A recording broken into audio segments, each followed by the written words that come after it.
Hello students, मैं अनूप राय। मेरे YouTube channel spark up classes पर आप सभी लोग का स्वागत है। जैसा कि आपने थंबनेल पे देखा होगा कि आज आईएनआई सेट के बारे में पूरी डिटेल वीडियो बनाने वाला हूं। ए टू जेड एक एक बात कवर करूंगा कि आईएनआई सेट किसके लिए होता है, यानी कि इसके थ्रू आप कौन सा कोर्स करोगे, इसकी एलिजिबिलिटी क्राइटेरिया क्या है, इसका सिलेबस क्या है, लास्ट में बताऊंगा कि इसकी सैलरी कितनी होगी, कितना कट ऑफ जाता है। तो हर एक बात इसमें कवर किया जाएगा। और स्टूडेंट मैं आपको यह भी बता दूं कि आईएनआई सेट की तरह ही आपका नीट पीजी होता है। तो नीट पीजी पे भी अगर आपको वीडियो चाहिए तो आप कमेंट कीजिएगा, क्योंकि आईएनआई सेट के थ्रू भी आपका पीजी मेडिकल कोर्सेस होता है। आपके जितने भी अच्छे क्या बोलते हैं यूनिवर्सिटी है, कॉलेज है टॉप लेवल के भारत में, उसमें पीजी मेडिकल कोर्सेस होता है और नीट के थ्रू भी पीजी मेडिकल कोर्सेस होता है। तो अगर उस पर भी आपको वीडियो चाहिए तो आप कमेंट कीजिएगा, और एक वीडियो दोनों में मैं डिफरेंस बता दूंगा कि दोनों में कौन बेटर है। तो आप कमेंट बस करिएगा नीट पीजी, तो नीट पीजी के ऊपर वीडियो बन जाएगा। तो बहुत देर ना करके चलो स्टार्ट करते हैं आज का वीडियो और जानते हैं इसके बारे में।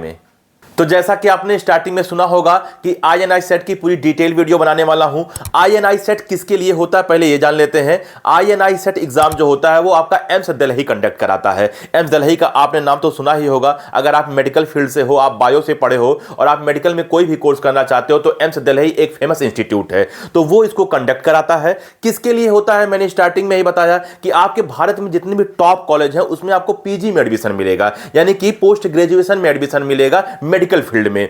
इसके थ्रू कौन कौन सा पीजी कोर्सेज होता है ये जान लेते हैं। तो आपका एमडी यानी कि डॉक्टर ऑफ मेडिसिन, एमएस में यानी कि मास्टर ऑफ सर्जरी में, डीएम में आप एडमिशन ले सकते हो, नहीं डॉक्टर ऑफ मेडिसिन में, एमसीएच में एडमिशन ले सकते हो और एमडीएस में एडमिशन ले सकते हो। तो ये आपका पीजी कोर्सेज है। आइए बात करते हैं कि कौन कौन से इंस्टीट्यूट भारत में इसमें एडमिशन देती है। तो एम्स में जितने भी आपके सभी एम्स हैं, सारे के सारे एम्स में इसमें एडमिशन मिलता है। जिपमर में, पीजीआईएमईआर चंडीगढ़ में, एनआईएमएचएएनएस बेंगलुरु में, एससीटीआईएमएसटी त्रिवेंद्रम में। बात करें कि एलिजिबिलिटी क्राइटेरिया इसकी क्या क्या है, तो स्टूडेंट सबसे पहले आप एमबीबीएस या बीडीएस आपके पास डिग्री होना चाहिए, यानी कि नीट यूजी का एग्जाम देके पहले आप एमबीबीएस कोर्स करिए, उसके बाद ही आप एग्जाम दे सकते हो। या तो आप एमबीबीएस करिए या फिर आप बीडीएस करिए, ठीक है ना। नीट यूजी के एग्जाम से आपका ये होगा। दूसरा अगर हम बात करें तो आपका जो डिग्री है वो एनएमसी या डीसीआई से मान्यता प्राप्त होना चाहिए। तीसरा अगर हम बात करें तो आपका इंटर्नशिप भी पूरा होना चाहिए। तो ये तीन एलिजिबिलिटी क्राइटेरिया है। वैसे परसेंटेज क्राइटेरिया भी है कि आप जो कोर्स कर रहे हो एमबीबीएस या बीडीएस, उसमें मिनिमम 55% आपका होना चाहिए एवरेज, और एससी और एसटी का आपका 50% होना चाहिए। जो मैंने 55% बताया वो जनरल, ओबीसी और ईडब्ल्यूएस का बताया था, ठीक है ना। नेक्स्ट अगर हम आगे बढ़ें कि आईएनआई सेट एग्जाम कब होता है, तो आईएनआई सेट एग्जाम आपका साल में 2 बार होता है और आपका जनवरी और जुलाई में आपका इस पर एडमिशन मिलता है। एक सेशन जो होता है वो जनवरी में आपका एडमिशन मिलेगा और दूसरा जो सेशन होगा वो जुलाई में आपका एडमिशन मिलेगा। एप्लीकेशन प्रोसेस क्या है, कैसे आप इसका फॉर्म वगैरह भरोगे, तो आपको एम्स की ऑफिशियल वेबसाइट पे जाएंगे, ठीक है ना। आप उसमें क्या करोगे, रजिस्ट्रेशन के लिए अप्लाई करोगे, रजिस्ट्रेशन करोगे और अपना पर्सनल डिटेल भरोगे। जैसे आपका जो बेसिक डिटेल है, आपका नाम हो गया, आपके माता का नाम हो गया, आपके पिता का नाम हो गया, एड्रेस हो गया, ठीक है ना, फोन नंबर हो गया, ईमेल आईडी हो गया। तो जो बेसिक डिटेल मांगेगा वो आप भरोगे। आगे देखो क्या कह रहा है, आप एकेडमिक डिटेल्स भरोगे, यानी जिस एकेडमी से आपने पढ़ा है, एमबीबीएस बीडीएस किया है, उसकी आप डिटेल भरोगे। फोटो और सिग्नेचर आप अपलोड करोगे, ठीक है ना। एप्लीकेशन फी जितनी लगेगी उतना जमा करोगे। अभी मैं बताता हूं कि एप्लीकेशन फी कितना लगेगा, उसके बाद आप फॉर्म सबमिट कर दोगे, ठीक है ना।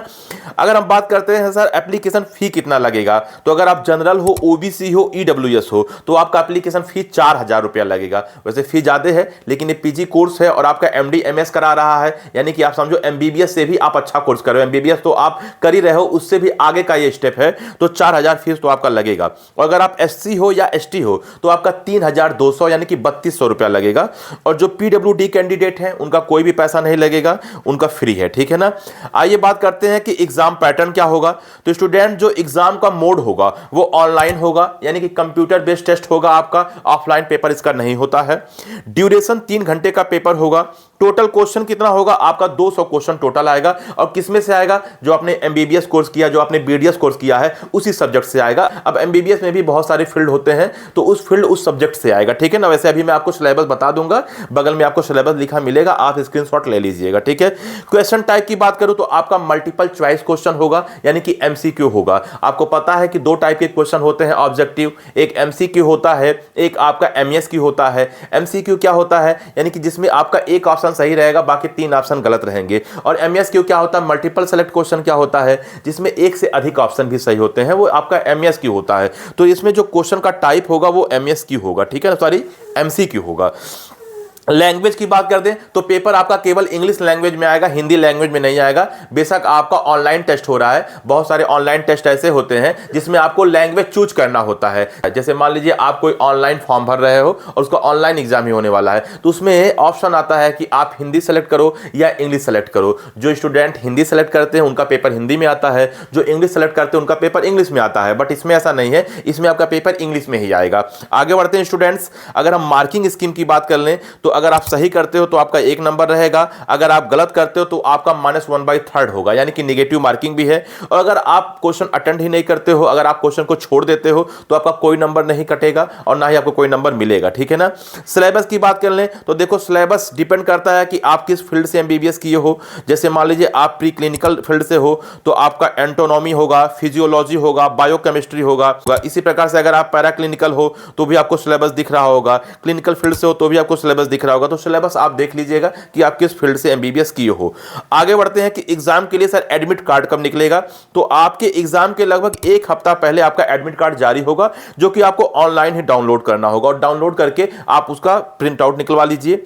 अब आप जब एग्जाम सेंटर पर जाओगे तो आपको क्या क्या लेकर जाना होगा, आप एक अपना एडमिट कार्ड लेके जाओगे, वो तो जाना ही पड़ता है, और एक ID प्रूफ लेके जाओगे। जैसे मान लीजिए आपके पास वोटर ID हो गया, या आपके पास पैन कार्ड हो गया, या आपके पास ड्राइविंग लाइसेंस हो गया, या आपके पास आधार कार्ड हो गया, तो एक आप ID प्रूफ लेके जाओगे, ठीक है ना। कोई भी जो मैंने बोला उसी में से कोई भी आप एक लेकर चलिएगा। आगे बढ़ते हैं कि सर क्या इसमें काउंसलिंग होता है, बिल्कुल इसमें काउंसलिंग होगा, तभी आपको कॉलेज मिलेगा। काउंसलिंग की प्रक्रिया क्या है, पहले काउंसलिंग के लिए रजिस्ट्रेशन आपको करना पड़ेगा। जैसे आप नीट UG का एग्जाम देते हो तो एक तो फॉर्म भरते हो एग्जाम देने के लिए, और एग्जाम देने के बाद जब आपका रिजल्ट आ जाता है तो भी आप काउंसलिंग के लिए भी रजिस्ट्रेशन करते हो। तो काउंसलिंग के लिए आपको रजिस्ट्रेशन करना होगा। उसके बाद चॉइस फिलिंग करना होगा। चॉइस फिलिंग में क्या, आपको इंस्टीट्यूट भरना होगा, किस इंस्टीट्यूट में आपको एडमिशन चाहिए। जैसे कुछ देर पहले मैंने आपको इंस्टीट्यूट बताया, जिपमर बताया था, एम्स बताया था, तो आपको इंस्टीट्यूट भरना, उसका एक सीक्वेंस भरना है, किसको आप पहले रख रहे हो, किसको आप बाद में रख रहे हो, क्योंकि आपके सीक्वेंस पे निर्भर करेगा कि आपको कैसा कॉलेज मिलेगा। चॉइस फिलिंग में आपको इंस्टीट्यूट भरना होता है और कोर्स भरना होता है, तो आपको चॉइस फिलिंग करना होगा। उसके बाद सीट अलॉटमेंट लेटर आएगा, किसे किसे सीट अलॉट हुआ है वो लेटर आएगा।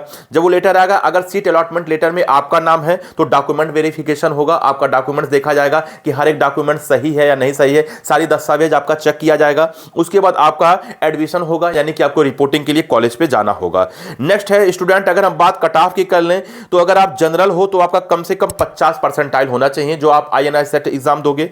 अगर आप SC या ST हो तो 45 परसेंटाइल के करीब होना चाहिए। अगर आप PWD हो तो आपका 40 परसेंटाइल के करीब होना चाहिए। ये जो पिछले एग्जाम हुए हैं उनका एवरेज औसत मान निकाल के बताया जा रहा है। और अगर स्टूडेंट सैलरी की बात करते हो तो आप खुद सोचो कि MBBS के बाद का कोर्स है तो इसकी सैलरी कितनी हो सकती है। अगर मैं प्राइवेट में भी बात करूं तो भी लाख हो जाएगा, अगर मैं गवर्नमेंट में बात करूं तो भी लाख हो जाएगा। तो इसलिए हाई सैलरी बोलना ही सही होगा, क्योंकि डिपेंड करता है कि आप कहां जॉब कर रहे हो, आप प्राइवेट हॉस्पिटल में जॉब कर रहे हो या फिर गवर्नमेंट हॉस्पिटल में जॉब कर रहे हो या फिर अब्रॉड जॉब कर रहे हो। तो इसमें सैलरी कंफर्म नहीं कहा जा सकता, बस इतना जानिए कि लाख प्लस ही होगा मंथली, ठीक है ना। तो ये मैंने आपको सैलरी भी बता दिया। तो आपने देखा होगा एक एक चीज मैंने कवर किया कि INI सेट क्या होता है, यानी कि उसकी अबाउट, ठीक है ना, उसके बारे में मैंने आपको बताया। फिर मैंने बताया कि इससे कौन से कोर्सेज होते हैं, तो इससे आपके PG कोर्सेज होते हैं मेडिकल के, ठीक है ना। उन कोर्सेज की भी मैंने नाम बताया, किस किस इंस्टीट्यूट में होगा, भारत के टॉप इंस्टीट्यूट में होगा। जैसे मैंने आपको एम्स और जिपमर का नाम बताया, और भी नाम बताया, मुझे याद नहीं है क्योंकि मैं हर चीज़ लिख के लाता हूँ, जिसको बताता हूँ हर चीज़ याद नहीं रहता है, ठीक है ना। उसके बाद फिर मैंने आपको बताया कि सिलेबस इसका क्या होगा। सिलेबस आपका MBBS या जो आपने BDS किया उसी के आधार पर आएगा। अब MBBS या BDS आपने किस फील्ड से किया है वो भी डिपेंड करता है, ठीक है ना, क्योंकि उसमें भी बहुत सारे एरियाज होते हैं, तो उस पे आपका आएगा। फिर मैंने आपने देखा होगा पेपर पैटर्न बताया है, मार्किंग स्कीम भी बता दिया। उसके बाद लास्ट में मैंने सैलरी, मैंने हाई सैलरी बता दिया, क्योंकि कुछ निश्चित कहना सही नहीं है, लेकिन इतना तो जानता हूं कि आप मंथली लाखों रुपया कमाओगे। तो स्टूडेंट आप देखे होंगे कि जितनी भी बातें थी उतनी सारी बातें मैंने कवर कर दिया। फिर मैं कहता हूं कि अगर आपको नीट PG पर वीडियो चाहिए तो आप बस कमेंट कर देना, नीट PG लिख देना, इस पर मैं वीडियो बना दूंगा। स्टूडेंट बहुत दिन से स्टूडेंट का एक रिक्वायरमेंट था कि सर ये वीडियो बना दीजिए, तो इसको मैंने बना दिया। मैं कहा क्यों ना अपना स्टूडेंट जो रिक्वायरमेंट कर रहे हैं उस पर वीडियो बनाना जरूरी है, क्योंकि आप जब कमेंट करते हैं तो उसी कमेंट को हम लोग पढ़ते हैं और उसी से हम लोग कंटेंट निकालते हैं। आपका कमेंट ही हमारा कंटेंट होता है। एक बात और है स्टूडेंट, अगर आपको किसी प्रकार की हम लोगों से हेल्प चाहिए, आपको कॉल पर बात करना है, किसी एग्जाम से रिलेटेड, किसी काउंसलिंग से रिलेटेड, या कोई भी आपको टिप्स चाहिए को तैयारी से रिलेटेड, तो आप बिल्कुल हम लोगों से कॉल पर बात कर सकते हो। एक नंबर दिख रहा होगा आपको 8957391589।